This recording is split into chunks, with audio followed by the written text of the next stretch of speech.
Muy bien, hermanos, pues vamos a pasar en esta hora al mensaje. Y ya la semana pasada comenzamos con esta extensión, por llamarla de algún modo, esta extensión de nuestra serie anterior, Conociendo a Dios a través de la Biblia. ¿Por qué digo que es una extensión? Porque en esa serie hablamos acerca de la Trinidad, de que nuestro Dios es trino, Dios Padre, Dios Hijo, Dios Espíritu Santo. Pero siempre, precisamente, esta tercera persona de la Trinidad, el Espíritu Santo, es poco mencionada. Muchas veces no se extiende, no se habla mucho acerca precisamente del Espíritu Santo como parte de la Trinidad y cuál es su papel, cuál es su función en la vida de nosotros los creyentes. Por esa razón, hermanos, es que hicimos esta clase de extensión en esta situación, hermanos. Y vamos a estar hablando ya desde la semana pasada, esta semana y un par de semanas más, precisamente acerca del papel o la función que tiene el Espíritu Santo en la vida de cada uno de nosotros como cristianos. Ahora, mencionábamos la semana anterior, esto como un rápido repaso, hermanos, que el apóstol Pablo hizo o hace un llamado en la Biblia a los creyentes en cuanto a ser llenos del Espíritu Santo. Sean llenos del Espíritu Santo. ¿Y qué significa este llamado? ¿A qué se refiere, hermanos? ¿A qué se refiere el llamado en cuanto a ser llenos del Espíritu Santo? ¿Qué significa este llamado? Bueno, decíamos primero que nada que este llamado no se trata de entrar en un trance, no habla de entrar en una especie de éxtasis o de caerse al piso convulsionando, como algunos pudieran llegar a pensar. Ese no es como tal la llenura del Espíritu Santo. Muchas veces eso simplemente es básicamente un show. No, hermanos, la verdadera llenura del Espíritu a la que hace referencia aquí el apóstol Pablo es más una expresión que nos invita en la palabra a permitir a cada uno de nosotros, los cristianos, a permitir que el Espíritu Santo sea el que domine nuestra vida.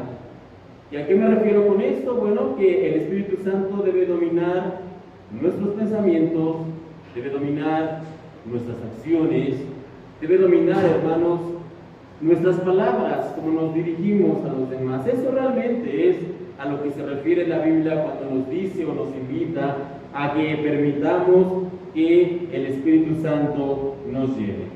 En otras palabras, un creyente, cada uno de ustedes, cada uno de nosotros, hermanos, cuando reflejamos en nuestra vida el carácter de Cristo, ahí estamos reflejando al mismo tiempo que el Espíritu Santo está llenando en nuestras vidas. Básicamente es el mismo o la misma idea, el mismo concepto, pero con diferentes palabras.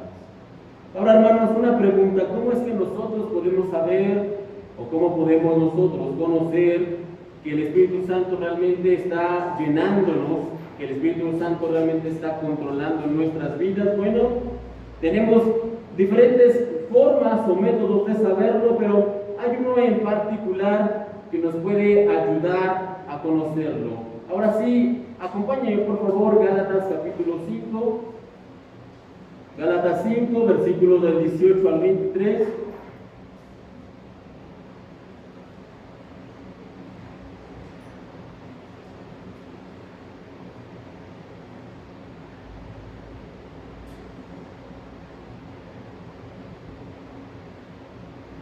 Vamos a darle lectura, por favor sígalo con su vista. Gálatas capítulo 5, del versículo 18 hasta el 23, la palabra de Dios dice lo siguiente: pero si sois guiados por el Espíritu, no estáis bajo la ley.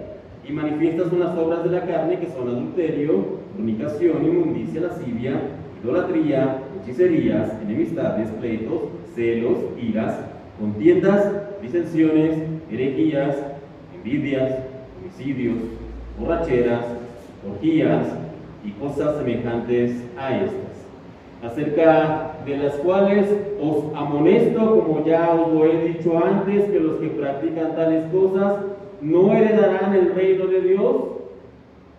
Y ahora bien, hermanos, en el versículo 22 y 23, ¿cómo es que nosotros como cristianos podemos entender o podemos nosotros vislumbrar si realmente hemos permitido que el Espíritu Santo controle nuestras vidas.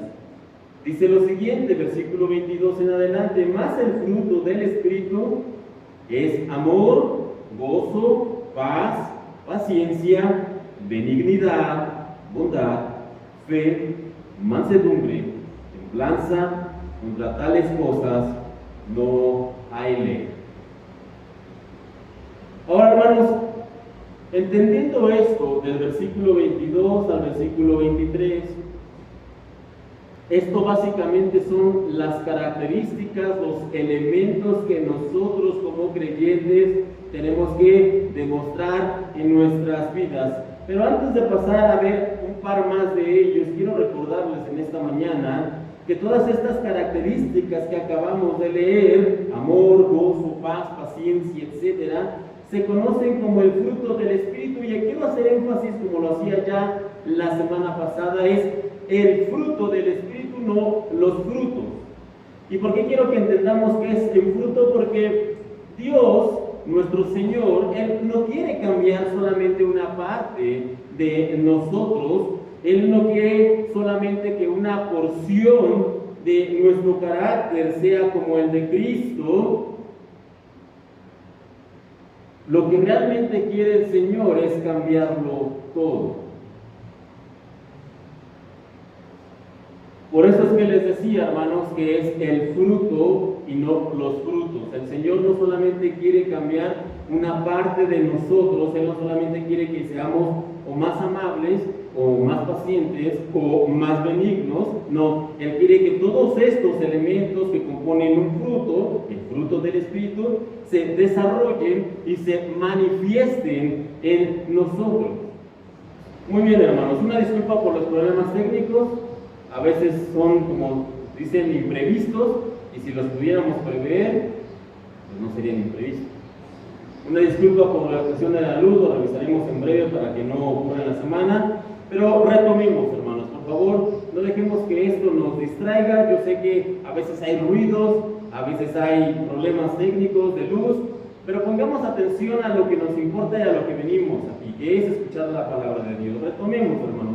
El fruto del Espíritu es uno, no son varios. Aunque la Biblia aquí nos menciona amor, gozo, paz, paciencia, benignidad, etcétera, etcétera, no son varios, es uno solo que nosotros debemos ir demostrando, debemos ir desarrollando. ¿Y cómo sucede esto? Cuando nosotros somos llenos del Espíritu Santo. ¿Y qué significa ser llenos del Espíritu Santo? Que el Espíritu Santo domine tanto nuestra vida, nuestro carácter, nuestros pensamientos. ¿Ok, hermanos? Ya la semana pasada comenzábamos a hablar acerca de las tres primeras manifestaciones o características. ¿Y por qué lo estamos viendo de manera seccionada si es solamente uno? Bueno, por cuestión de facilidad para que lo entendamos todos nosotros.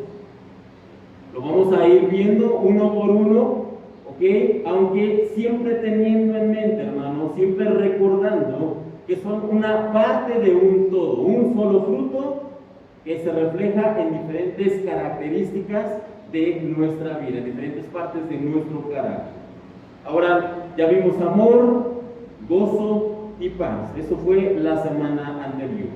Y si usted revisa rápidamente en su Biblia, en lo que leíamos ahí en Gálatas, ¿qué parte del fruto del Espíritu continúa? Amor, gozo, paz.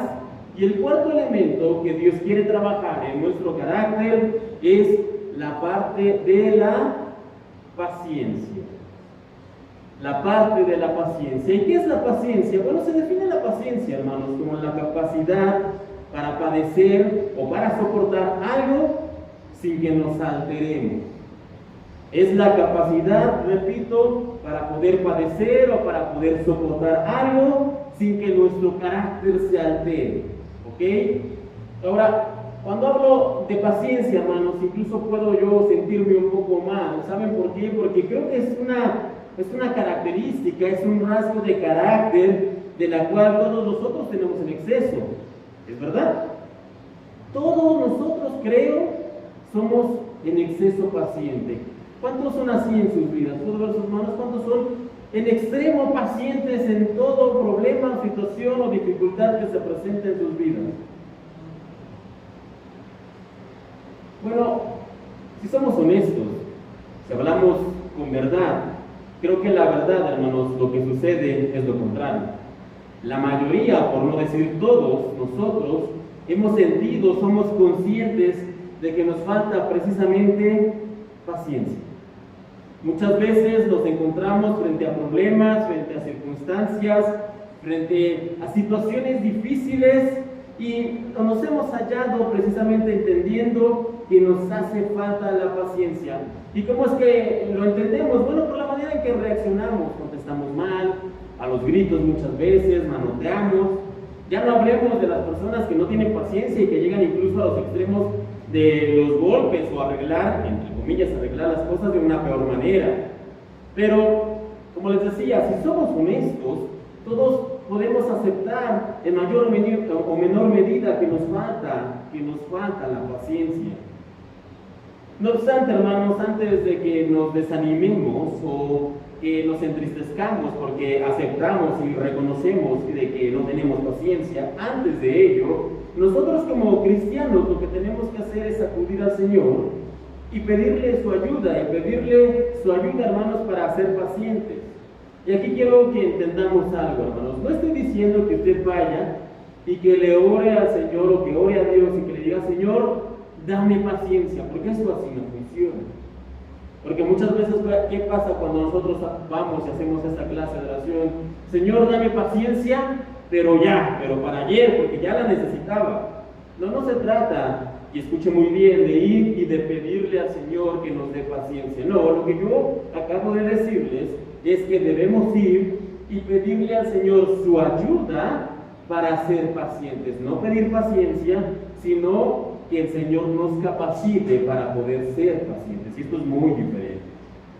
Ahora, hermanos, en cuanto a la paciencia que se menciona aquí como una parte del fruto del Espíritu, hermanos, esta paciencia de la que se habla aquí en la Biblia, esta paciencia que nosotros como creyentes debemos desarrollar, no es una paciencia que solamente va a ayudarnos a que no nos alteremos cuando las cosas no vayan bien, como una luz que falla, o cuando algo no sucede como nosotros lo tenemos planeado. Esta no es una paciencia que solamente va a estar ahí, digamos, para ayudarnos a guardar la compostura y no terminar haciendo alguna situación complicada o no terminar haciendo algún show o algún teatro.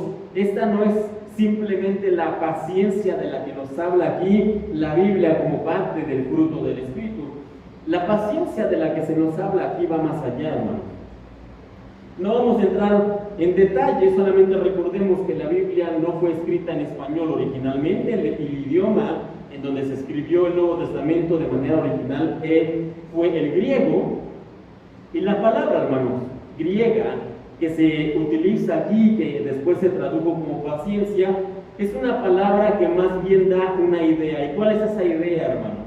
Es la idea de que aquel que ejerce esta clase de paciencia, que se dice aquí, y a la que se refiere aquí la Biblia, esa persona debe aprender a esperar en Dios sin perder la esperanza, sin admitir la derrota y sin dejarse controlar por el enojo o por la ira. Permítame repetirlo, hermanos. La paciencia, que es el fruto del Espíritu que está aquí escrito, hermanos, nos da la idea de que nosotros, como creyentes, debemos esperar en Dios sin perder la esperanza, sin admitir la derrota y sin que nos controle la ira. Esa es la paciencia que el Señor espera que se desarrolle en nosotros como fruto del Espíritu Santo. Y para poder verlo de una manera más práctica, hermanos, en cuanto a la paciencia que se debe desarrollar en nosotros, hay muchos ejemplos en la Biblia, pero hay uno que me viene a la mente cuando hablamos posiblemente de la paciencia. Tal vez hay dos, pero hay uno en particular que me viene a la mente, hermanos.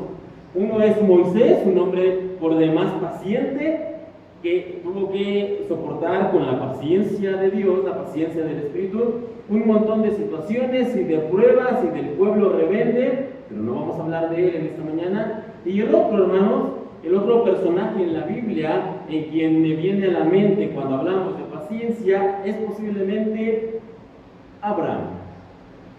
Y es que Abraham, dentro de todo el tiempo que tuvo que esperar en el Señor, obviamente tuvo que desarrollar una paciencia enorme, una paciencia sobrehumana, una paciencia que viene como fruto del Espíritu.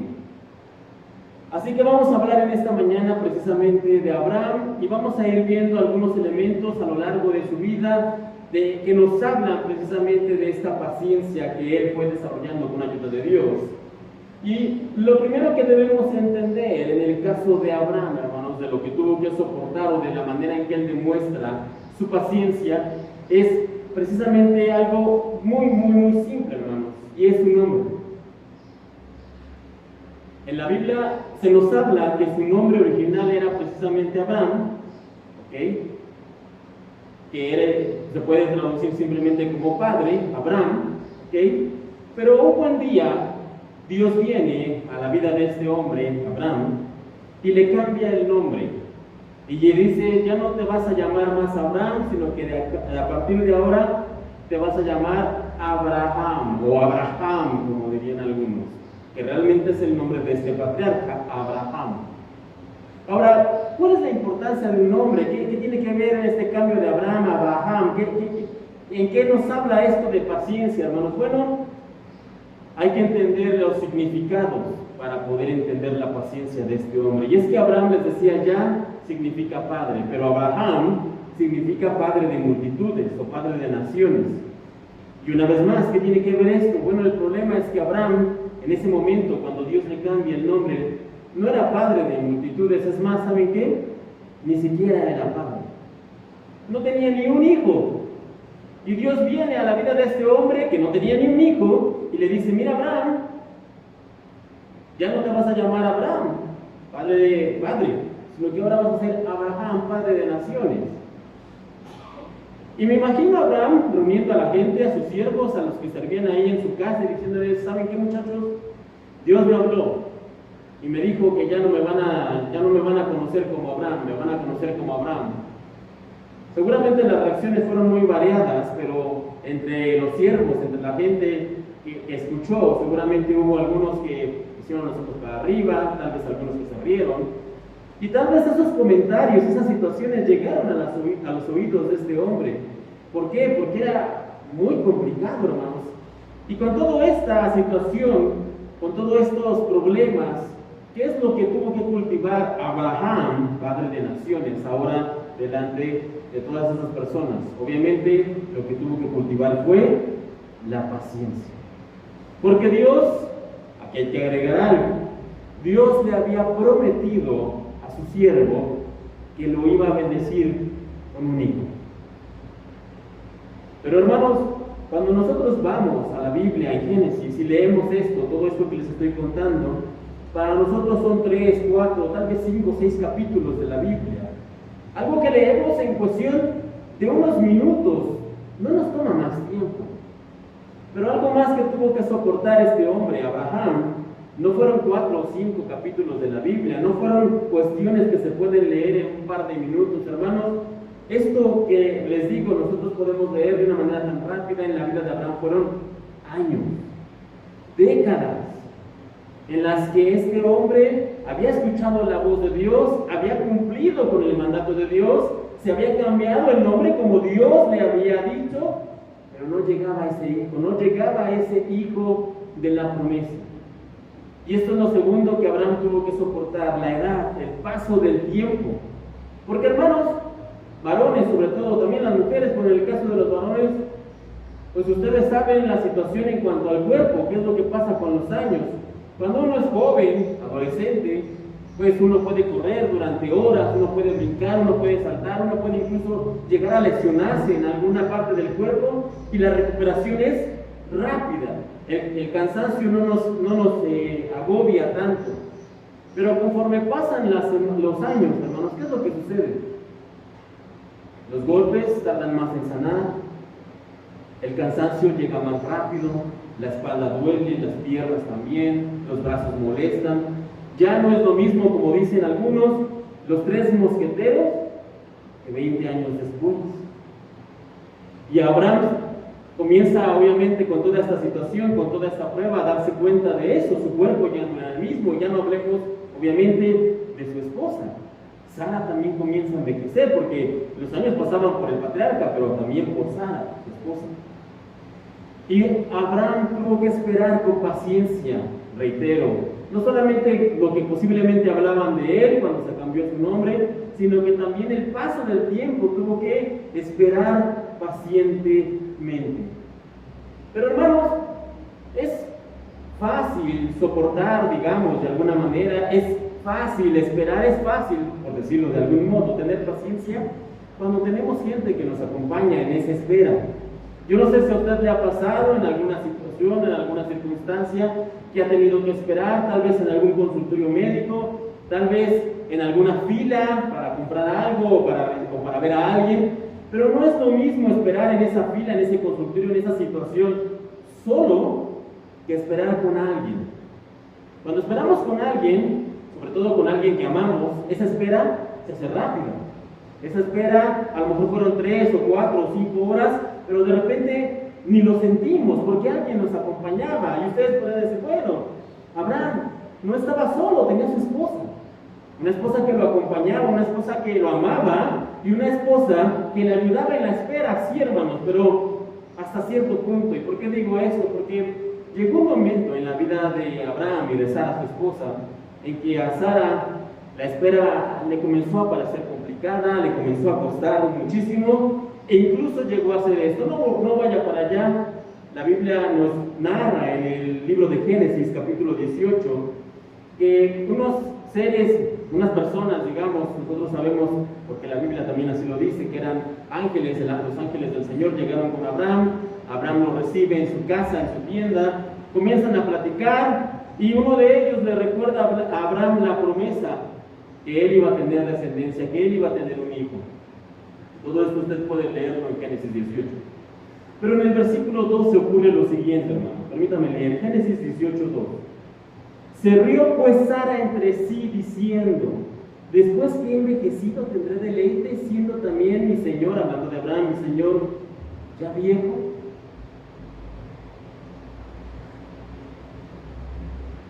La espera de Abraham debió ser muy complicada, porque en algún punto, al menos por lo que podemos entender, Sara perdió la esperanza. Sara conocía seguro la promesa, Sara conocía la espera de su esposo, pero también Sara había perdido ya la esperanza. Así que se va acumulando todavía más la paciencia que tuvo que tener Abraham, porque viene el nombre, el cambio del nombre, vienen los años que van pasando, y luego viene también que Sara, su ser más amado, su ser más cercano, ya no tenía esperanza en que la promesa se cumpliera. Pero el Señor, cuando ha prometido algo, ha de cumplirlo.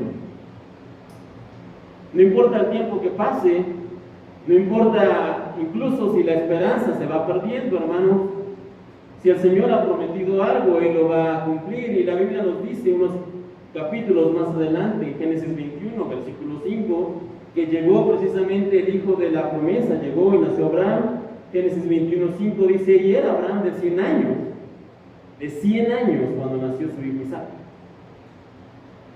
Y como les decía hace un momento atrás, para nosotros leer estos pocos versículos es rápido, pero para la vida de Abraham fueron décadas, fueron años de espera. Y en esa espera, o para poder tener esa espera, hermanos, Abraham tuvo que tener algo que es de lo que estamos hablando en esta mañana: paciencia. En toda esta espera, en toda esta prueba de fe que tuvo este hombre, Abraham, solo hubo una cosa que seguramente pudo mantenerlo a lo largo de los años, y que fue la paciencia.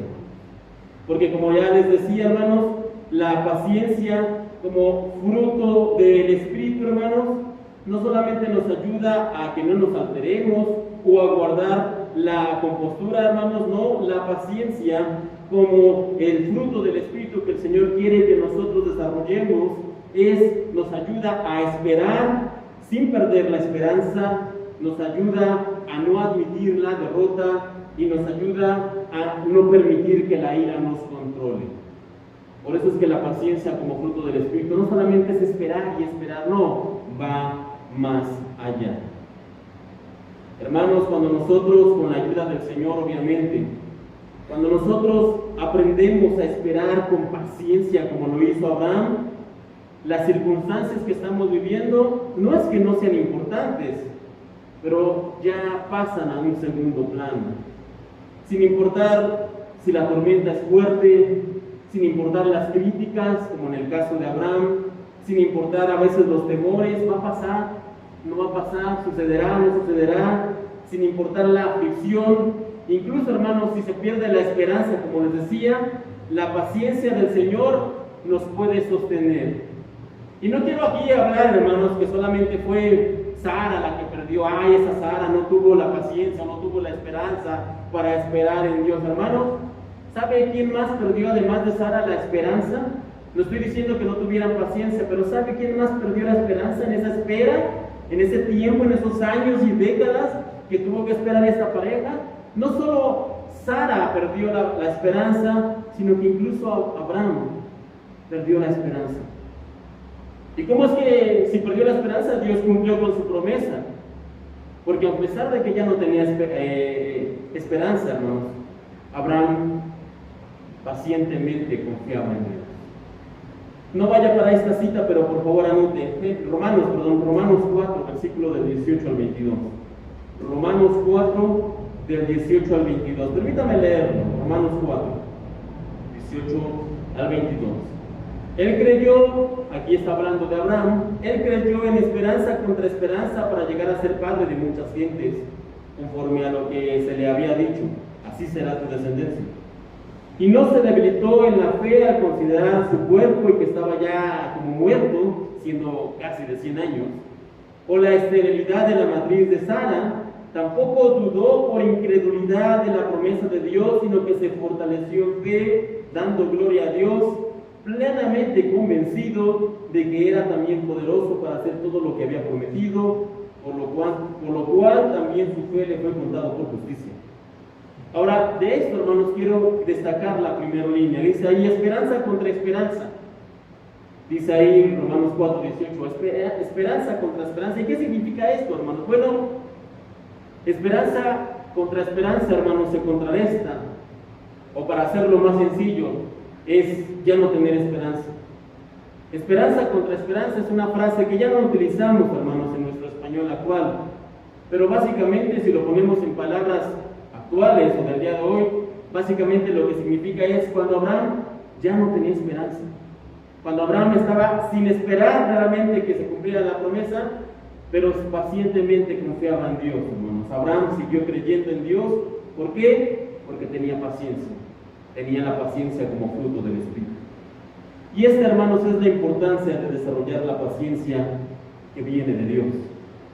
Con esta paciencia como fruto del Espíritu, cuando las cosas se ponen difíciles, cuando los diagnósticos médicos realmente no son favorables, cuando las personas nos fallan, y aun cuando todos nos hayan abandonado, incluso, hermanos, cuando perdamos la esperanza, si tenemos la paciencia que viene como fruto del Espíritu, seguiremos confiando en Dios como lo hizo Abraham.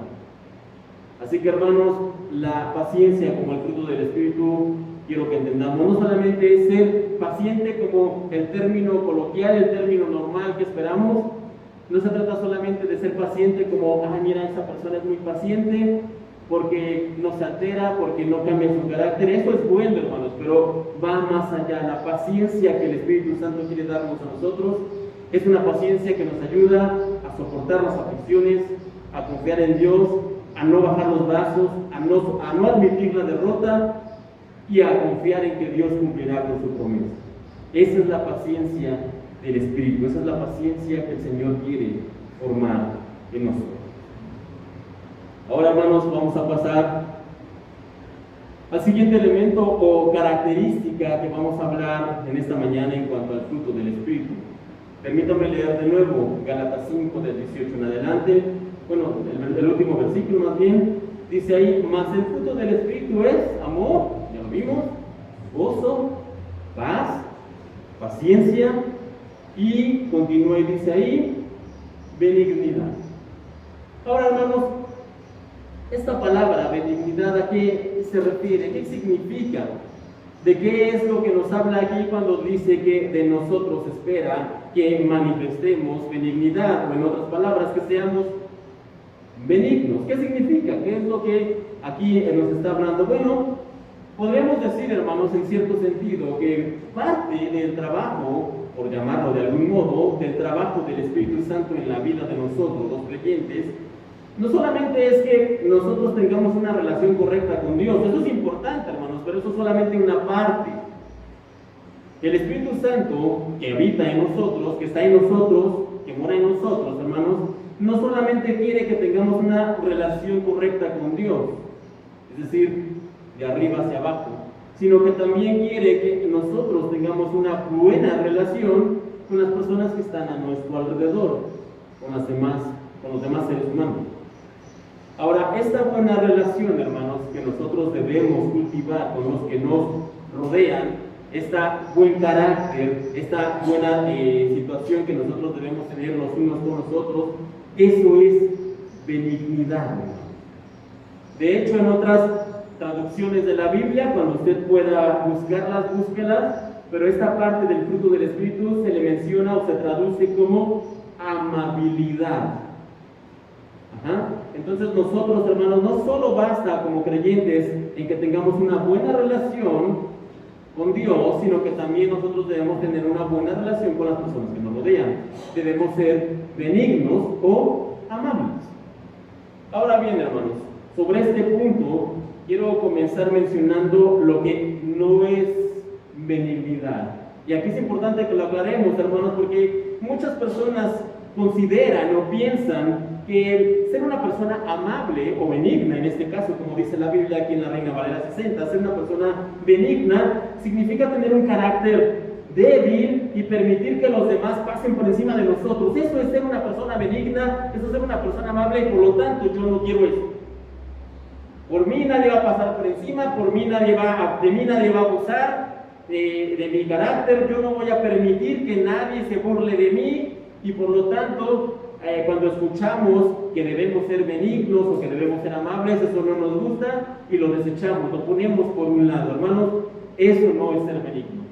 Cuando la Biblia nos habla de ser benignos o de ser amables, no está hablando de tener un carácter débil como algunos pudieran llegar a pensar.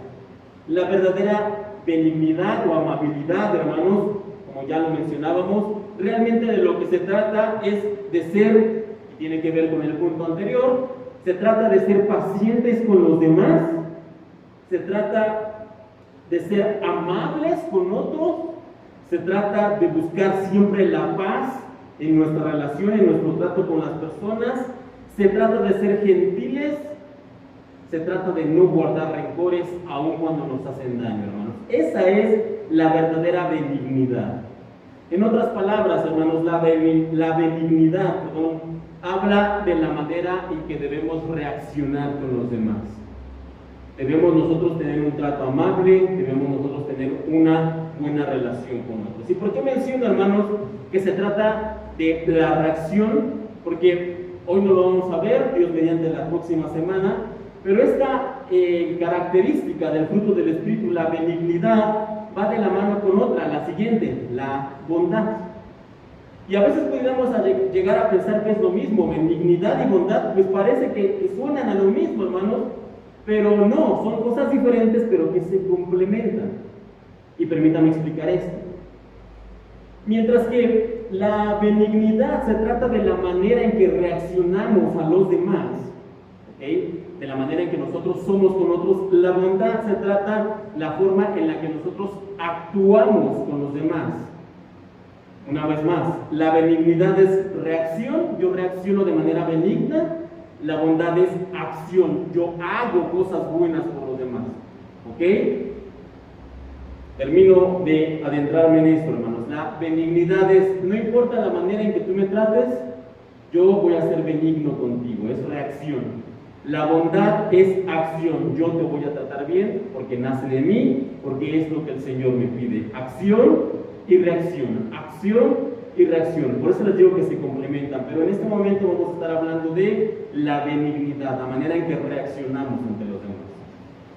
Ahora, con todo esto, hermanos, ya entendiendo qué es la benignidad, ser amables, ser gentiles, ser pacientes, ¿ok? Comprendiendo que la benignidad se trata de reacción. No importa si tú me tratas mal, no importa si tú eres grosero, mi reacción va a ser benigna. ¿Por qué? Porque ese es mi llamado. Y por supuesto, a una persona que es benigna con los demás, pues bueno, podría preguntarle en esta mañana, ¿por qué yo debo ser benigno con nosotros?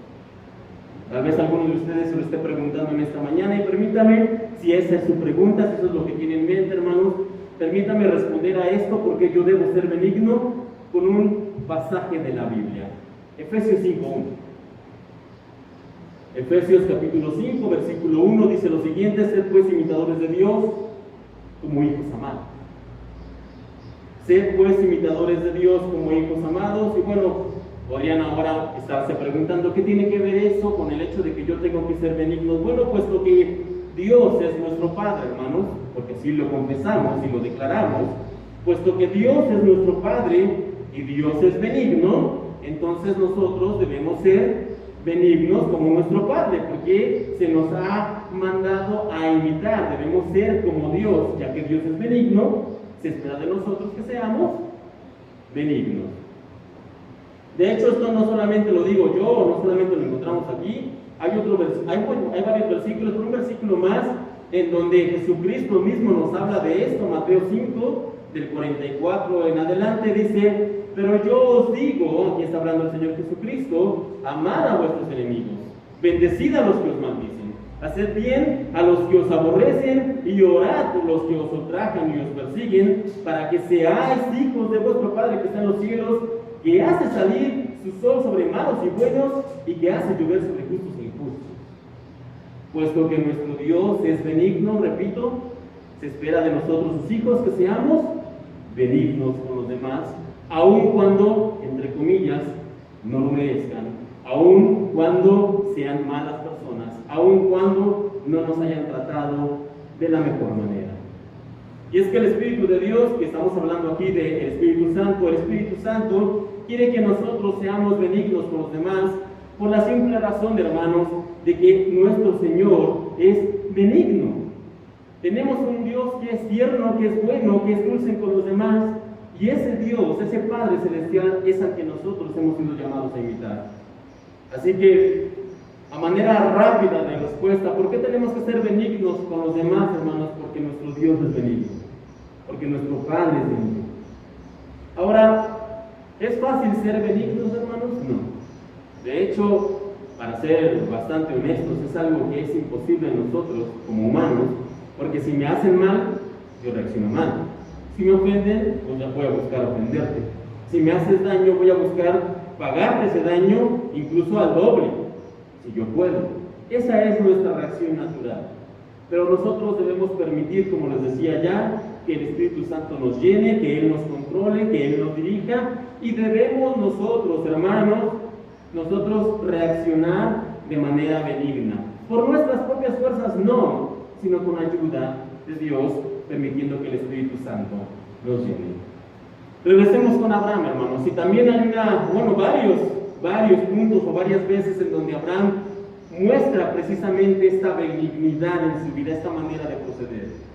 Y bueno, nosotros conocemos por la historia de Abraham que Abraham era lo que llamaríamos hoy un nómada. ¿Y qué es un nómada? Alguien que no está fijo en un lugar, va cambiando de residencia, de ubicación, ¿ok?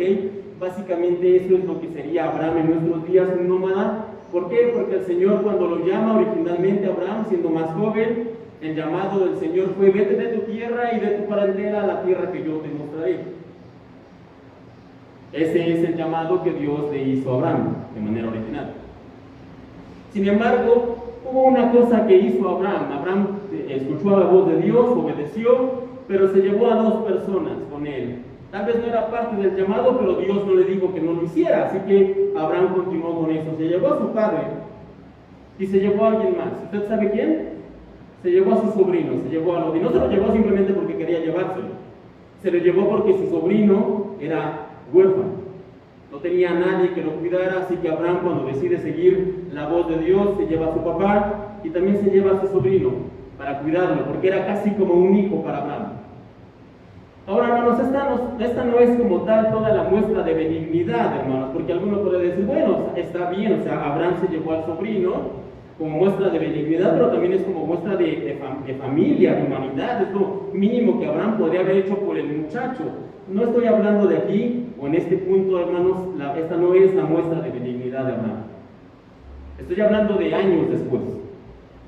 La Biblia nos cuenta que Abraham en todos estos viajes que hizo, cada vez el Señor lo bendijo más y lo multiplicó y lo multiplicó. Y Abraham llegó a ser, de acuerdo a la Biblia, una persona de muchos recursos. Pero ¿sabe quién más fue bendecido en extensión? Lot, su sobrino.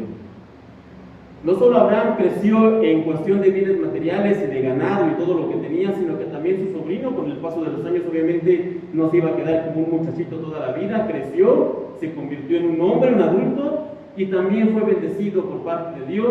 Y Lot también tenía muchísimo ganado. De tal manera, hermanos, que Génesis 13 nos dice que el ganado de Abraham y el ganado de Lot era tanto junto que no podían estar en un lugar, porque no había comida para alimentar los dos ganados, no había pasto suficiente. Así que comenzaron a tener roces sus pastores, los que cuidaban a sus ovejas.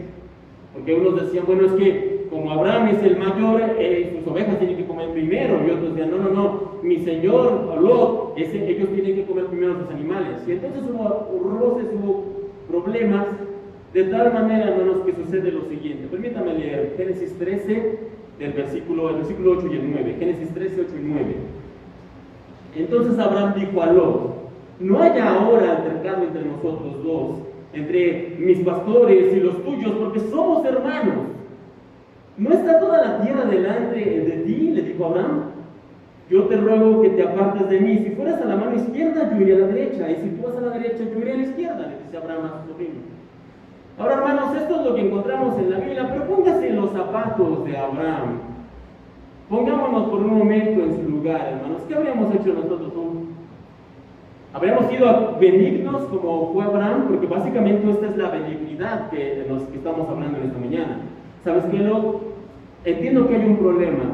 No lo podemos resolver porque ya tenemos mucho ganado. Vamos a hacer lo siguiente, sobrino. Si tú te vas para allá, para la derecha, yo voy a ir para la izquierda. Si decides tú irte para la izquierda, yo voy para la derecha. Vamos a separarnos, no porque tengamos problemas tú y yo, sino simplemente precisamente para evitar problemas entre lo que tenemos. Vamos a tomar distancia. Esa es la reacción benigna de Abraham. Pero, ¿qué habremos hecho nosotros?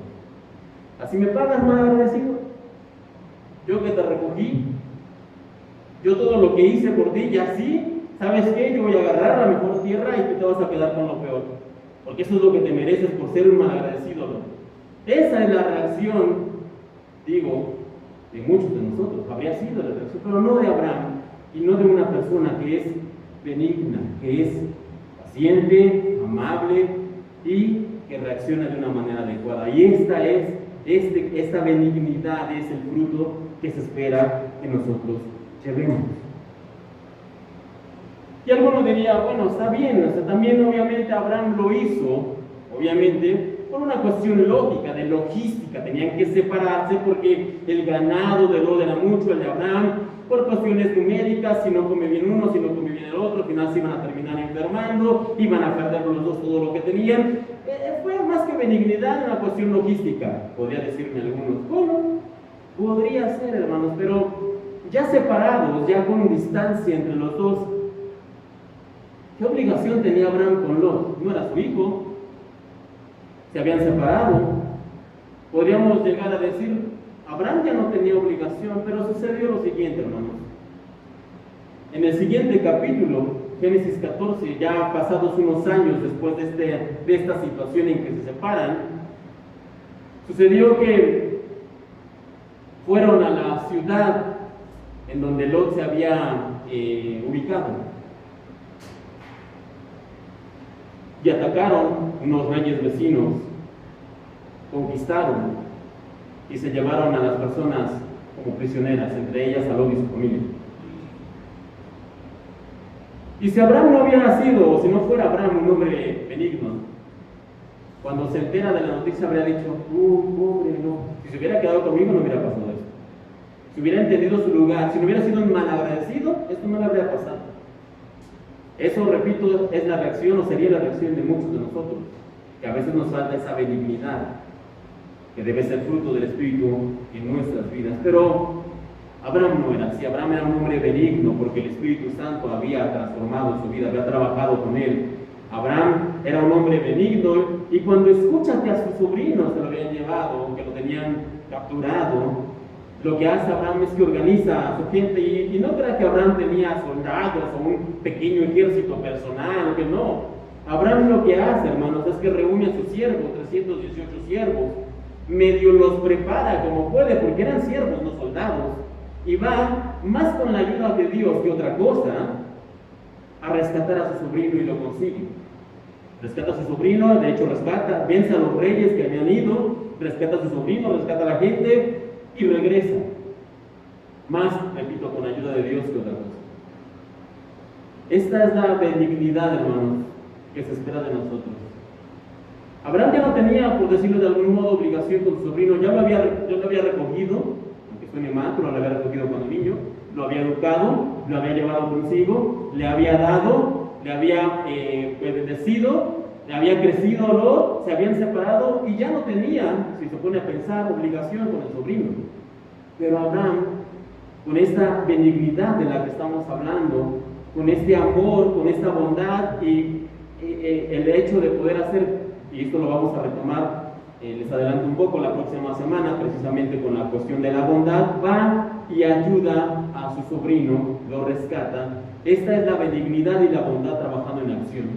No solamente reaccionar de una manera correcta, sino también es accionar de la manera que Dios espera de nosotros. Acción y reacción, bondad y benignidad. Ahora,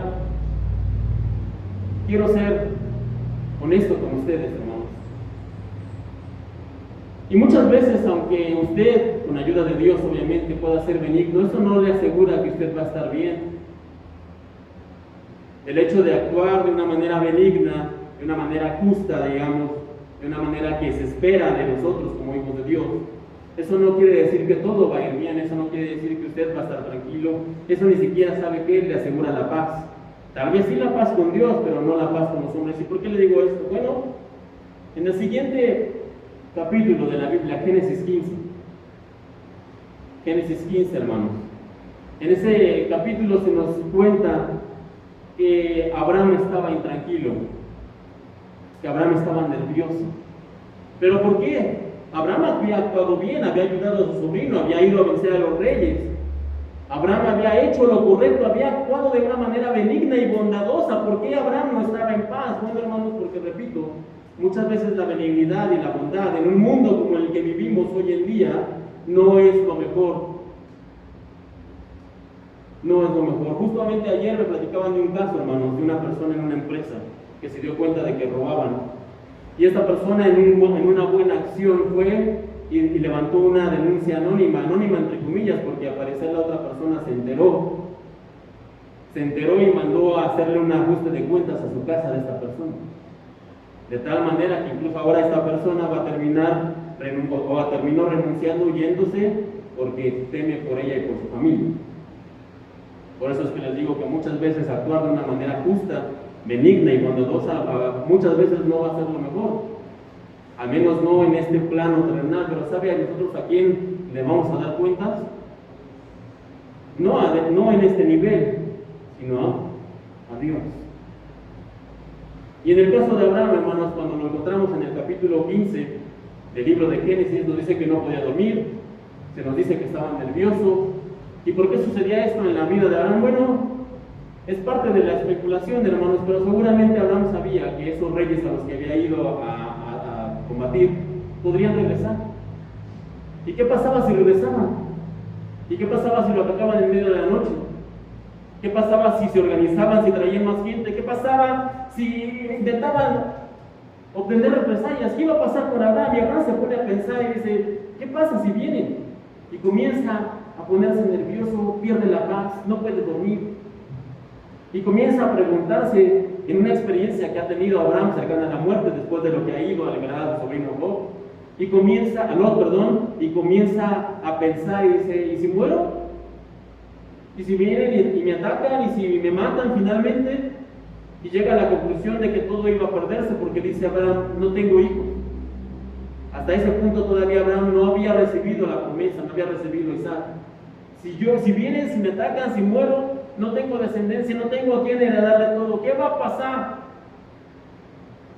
Pero sabe, hermanos, aunque la benignidad y la bondad no sean bien pagadas en este mundo cínico, aunque la benignidad y la bondad sean una cuestión casi en peligro de extinción en este mundo en el que vivimos, aunque no sean bien pagadas, repito, en este mundo en el que vivimos, sí son bien recompensadas por Dios.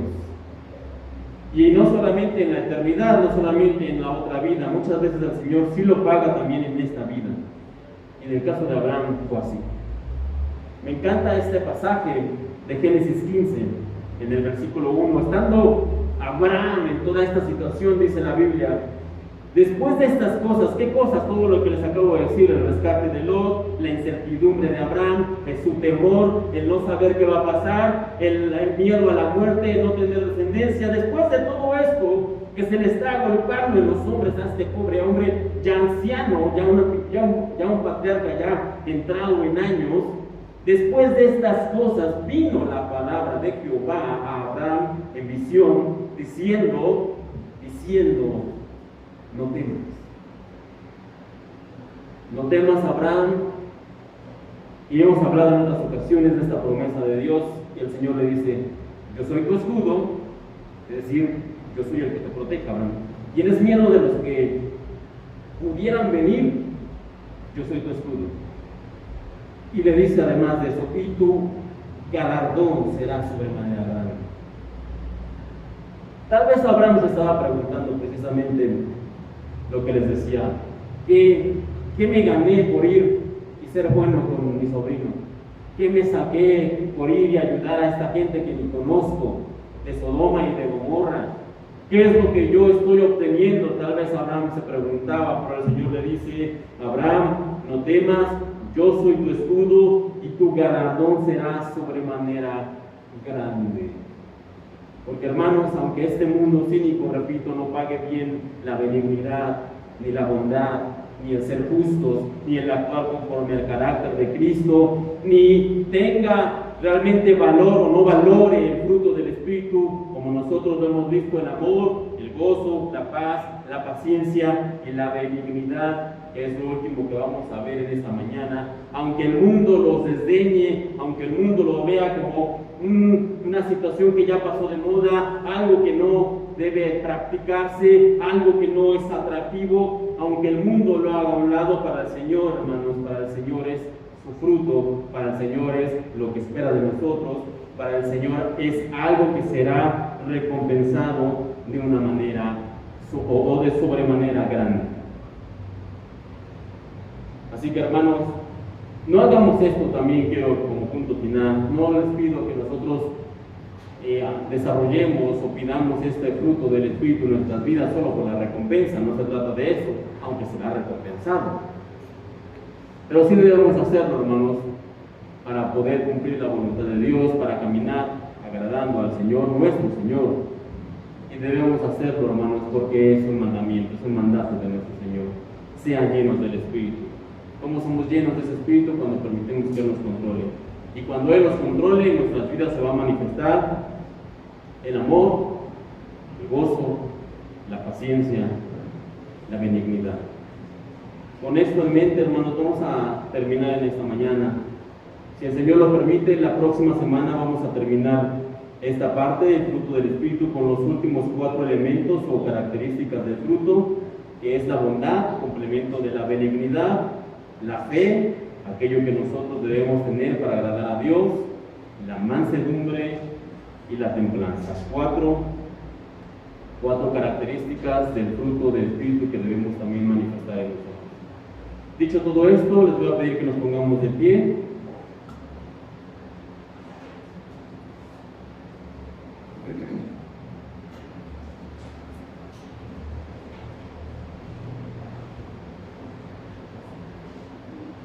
Vamos a pedirle a nuestros hermanos de alabanza que puedan pasar aquí al frente.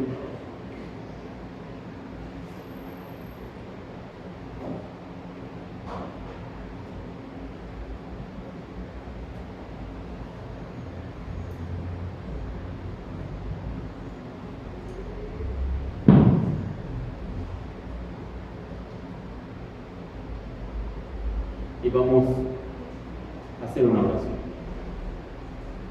Bendito Dios, gracias te damos en esta mañana porque tu palabra nos habla no solo a la mente sino al corazón.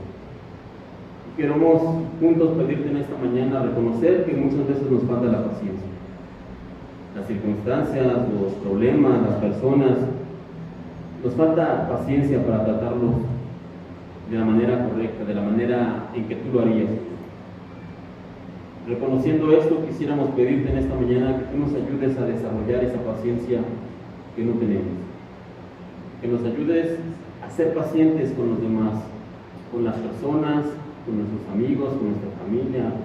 Señor, ayúdanos a ser pacientes de tal manera que la gente pueda reconocerlo, pero no para que nos vean a nosotros, sino para que te vean a ti, para que te vean a ti reflejado en nuestras vidas. Señor, del mismo modo, ayúdanos a manifestar benignidad, amabilidad con otros.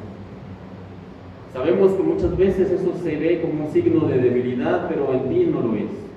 En ti, de hecho, es lo que se espera de nosotros. Tú eres benigno, Señor, con todos, los buenos, los malos, con aquellos que lo merecen, con los que no lo merecen. Pero si somos honestos, ninguno de nosotros merecemos tu bondad, y aún así la recibimos.